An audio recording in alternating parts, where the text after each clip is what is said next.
بسم اللہ الرحمن الرحیم۔ سورہ کہف ترتیب کے اعتبار سے 18ویں سورت ہے۔ یہ مکی سورت ہے۔ اس میں 110 آیتیں اور 12 رکوع ہیں۔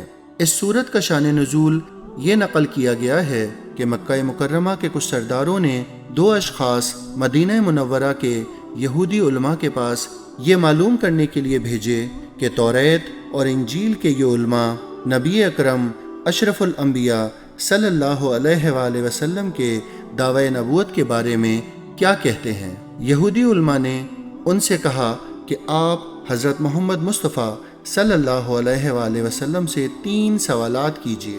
اگر وہ ان کا صحیح جواب دے دیں تو سمجھ لینا چاہیے کہ وہ واقعی اللہ تعالیٰ کے نبی ہیں، اور اگر وہ صحیح جواب نہ دے سکیں تو اس کا مطلب یہ ہوگا کہ ان کا نبوت کا دعویٰ معاذ اللہ صحیح نہیں ہے۔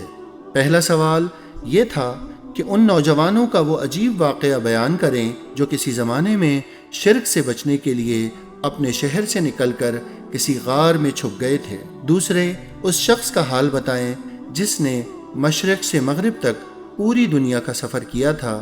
تیسرے، ان سے پوچھیں کہ روح کی حقیقت کیا ہے۔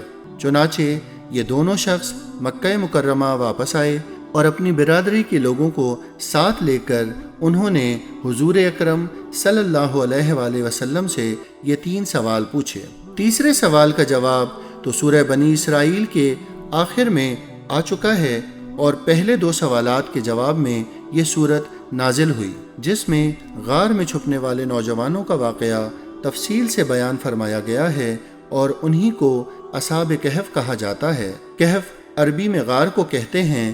اصحاب کہف کے معنی غار والے، اور اسی غار کے نام پر سورت کو سورہ کہف کہا جاتا ہے۔ دوسرے سوال کے جواب میں سورت کے آخر میں ذوالقرنین کا واقعہ بیان فرمایا گیا ہے، جنہوں نے مشرق و مغرب کا سفر کیا تھا۔ اس کے علاوہ اس سورت میں حضرت موسیٰ علیہ السلام کا واقعہ بھی بیان فرمایا گیا ہے، جس میں وہ حضرت خضر علیہ السلام کے ساتھ تشریف لے گئے تھے اور کچھ عرصے ان کی معیت میں سفر کیا تھا۔ یہ 3 واقعات تو اس سورت کا مرکزی موضوع ہیں۔ ان کے علاوہ عیسائیوں نے حضرت عیسیٰ علیہ السلام کو جو خدا کا بیٹا قرار دے رکھا تھا، اس سورت میں بطور خاص اس کی تردید بھی ہے، اور حق کا انکار کرنے والوں کو وعیدیں بھی سنائی گئی ہیں، اور حق کے ماننے والوں کو نیک انجام کی خوشخبری بھی دی گئی ہے۔